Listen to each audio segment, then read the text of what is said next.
Olá, galerinha da segunda série, tudo certinho com vocês? Seja bem-vindo à aula 109 de língua portuguesa. Eu sou a professora Carolina Molina, tô aqui com a minha amiga Viviana e vamos trabalhar um pouquinho. Lembra que a gente está maratonando um conto? Vamos lá? Vem comigo para o que a gente vai aprender hoje. Nós vamos ler o nosso conto compreensivamente, vamos localizar informações explícitas em um texto, vamos inferir o sentido de uma palavra ou expressão, vamos inferir uma informação implícita em um texto e identificar elementos que constroem a narrativa. Vamos lá? Vem comigo então. Lembra que a gente está lendo? Missa do Galo, de Machado de Assis. Vamos reler o último pedacinho para você se lembrar? Então vamos. Leio, Dona Inácia. Tinha comigo um romance, Os Três Mosqueteiros, velha tradução, creio do Jornal do Comércio. Sentei-me à mesa que havia no centro da sala e à luz de um candeeiro de querosene, enquanto a casa dormia, trepei ainda uma vez ao cavalo magro de D'Artagnan e fui-me às aventuras. Dentro em pouco estava completamente ébrio de Dumas. Os minutos voavam, ao contrário do que costumam fazer quando são de espera. Ouvi bater 11 horas, mas quase sem dar por elas. Um acaso. Continuando a leitura. Entretanto, um pequeno rumor que ouvi dentro veio acordar-me da leitura. Eram uns passos no corredor que ia da sala de visitas a de jantar. Levantei a cabeça. Logo depois vi assomar à porta da sala o vulto de Conceição. Ainda não foi? Perguntou ela. Não fui, parece que ainda não é meia-noite. Que paciência! Conceição entrou na sala arrastando as chinelinhas da alcova, vestiu um roupão branco mal apanhado na cintura, sendo magra, tinha um ar de visão. Repare nessa pontuação usada no trecho. Vamos lá para um exercício? Ainda não foi? Perguntou ela. Não fui, parece que ainda não é meia-noite. Que paciência! Explique o porquê de se usar essa pontuação. A pontuação é muito importante, vocês sabem, e eu quero que você diga para mim, por que foi usada essa pontuação aqui, nesse trecho do conto? Eu dou um tempinho para você responder para mim e a gente já volta.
Vamos ver então? Vamos ver por que aquela pontuação foi usada ali? É bem interessante isso e muito importante, né?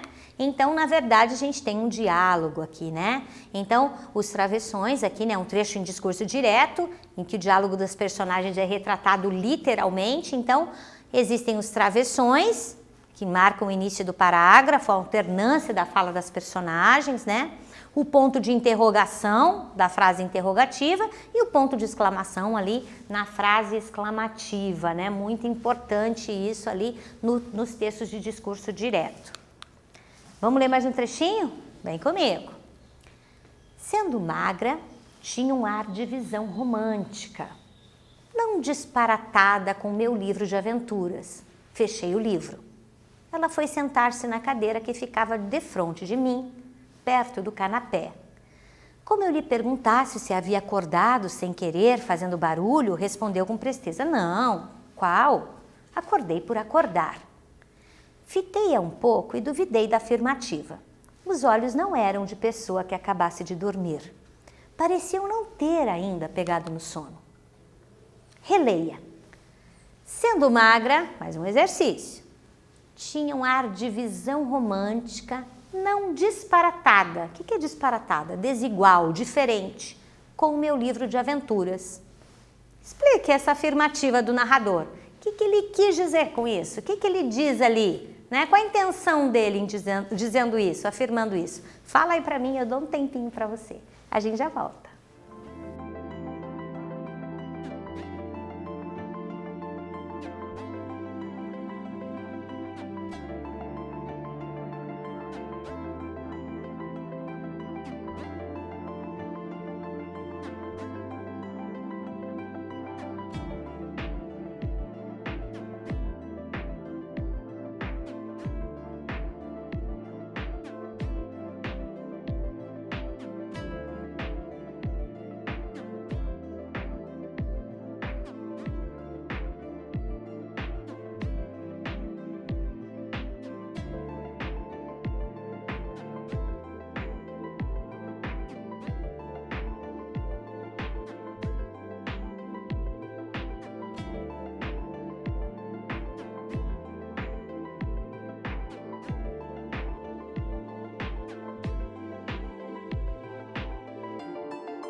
Vamos lá então? Vamos ver o que você respondeu? O que ele quis dizer em dizer que ela, né, sendo magra, tinha um ar de visão romântica, não disparatada, com o meu livro de aventuras? Lembra que a gente falou que o livro que ele estava lendo era Os Três Mosqueteiros, uma obra do romantismo? Ao ver Conceição entrar na sala onde ele estava, pareceu-lhe, né? Para ele, pareceu ela uma daquelas mulheres tiradas dos romances que ele estava lendo, né? Para ele, ela até pareceu, não era diferente daquelas mulheres do romance. Olha que interessante. Vamos para mais um trechinho? Essa observação, porém, que valeria alguma coisa em outro espírito, depressa a botei fora, sem advertir que talvez não dormisse justamente por minha causa e mentisse para me não afligir ou aborrecer. Já disse que ela era boa, muito boa. Mas a hora já há de estar próxima, disse eu.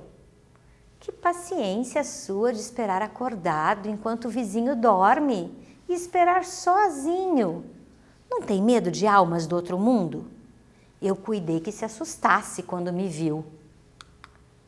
Quando ouvi os passos, estranhei, mas a senhora apareceu logo. O que é que estava lendo? Não diga, já sei. É o Romance dos Mosqueteiros. Justamente, é muito bonito. Gosta de romances? Gosto. Já leu A Moreninha? Do Dr. Macedo? Tenho lá em Mangaratiba. Eu gosto muito de romances, mas leio pouco, por falta de tempo. Que romances é que você tem lido? Comecei a dizer-lhe os nomes de alguns. Conceição ouvia-me com a cabeça reclinada no espaldar, enfiando os olhos por entre as pálpebras meio cerradas, sem os tirar de mim. De vez em quando passava a língua pelos beiços para umedecê-los. Quando acabei de falar, não me disse nada. Ficamos assim alguns segundos. Em seguida, vi-a endireitar a cabeça, cruzar os dedos e sobre eles pousar o queixo, tendo os cotovelos nos braços da cadeira, tudo sem desviar de mim os grandes olhos espertos. Talvez esteja aborrecida, pensei eu. Vamos lá para mais um exercício? Nos contos do realismo, a narrativa normalmente flui lentamente para que o leitor possa captar as entrelinhas dos diálogos entre as personagens, suas reflexões, lembranças. No trecho que lemos, notamos essa lentidão da narrativa, né? Pode nos levar a pensar em uma ambiguidade no relacionamento de Conceição e Nogueira? O que você acha? Se sim, explica por que sim. Se não, explica por que não. Eu vou dar um tempinho para você pensar. Você explica aí para mim e a gente já volta, tá bom?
Então, você conseguiu responder para mim? Vamos ver?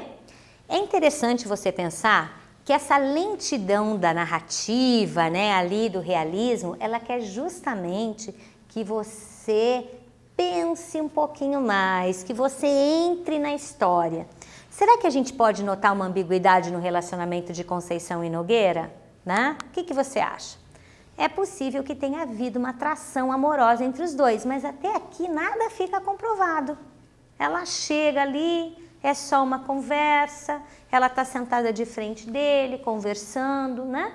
Ele conta que está hospedado na casa dela, até aqui é apenas uma conversa, não tem nada comprovado ainda, certo?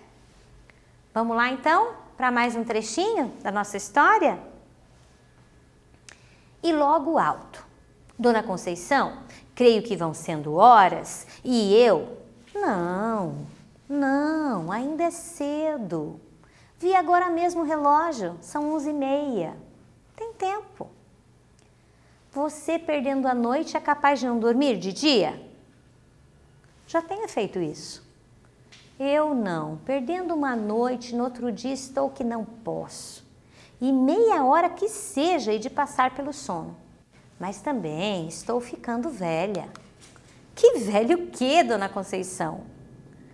Tal foi o calor da minha palavra que a fez sorrir.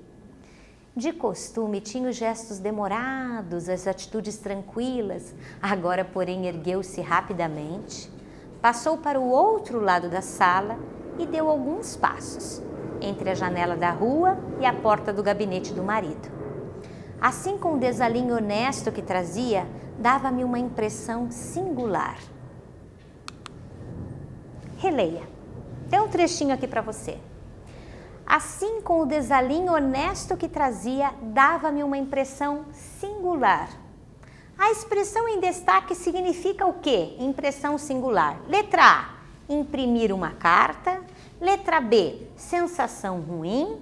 Ou letra C, uma marca única. O que quer dizer isso? Eu dou um tempinho para você, você responde para mim e a gente já volta.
Olá, então vamos lá, vamos ver o que você respondeu. Essa estava fácil, né? Eu sei que você acertou essa aqui, né? Uma impressão singular é uma marca única, né? Ficou marcado para ele aquele jeito dela, né? Ela ali com aquele, né? Aquela roupa de dormir, né? Com aquele ajeitada ali, mas né? Muito honesta, muito ajeitada, olhando na janela, dava para ele uma marca única. E na nossa próxima aula, a gente vai ler mais um trechinho desse conto e você não pode perder, porque a gente ainda não começou a falar de tudo que eles vão conversar naquela noite. Você viu que eles conversaram um pouquinho só ainda, eles começaram essa conversa deles, certo? Vamos lá? Eu tenho um resumo da nossa aula de hoje aqui para você e eu quero que você preste assim muita atenção. Então nós lemos esse conto compreensivamente, né? Localizamos informações explícitas dentro desse texto, prestamos muita atenção em alguns elementos, nas palavras, sobretudo, que se constroem, na questão do realismo, como o realismo trabalha com essa lentidão, com esse trabalho, né? Parece até meio sensual o jeito que as palavras são colocadas. Nós inferimos o sentido da palavra ou expressão, agora principalmente ali nesse finalzinho, nesse último quiz. Nós inferimos uma informação implícita dentro do texto e identificamos também os elementos que estão construindo essa narrativa. Tá? A ideia é que a gente analise esse conto assim bem devagar, exatamente para você entender isso, tá? Para você entender essa trajetória do conto, né? Como é que esse conto do realismo ali se constrói, como é que ele chega pra gente assim, né? Sobretudo essa genialidade do Machado de Assis, tá bom? Eu quero assim que você não desista essa semana toda, a gente vai estar trabalhando com esse conto, você não esquece, você está maratonando comigo, tá bom?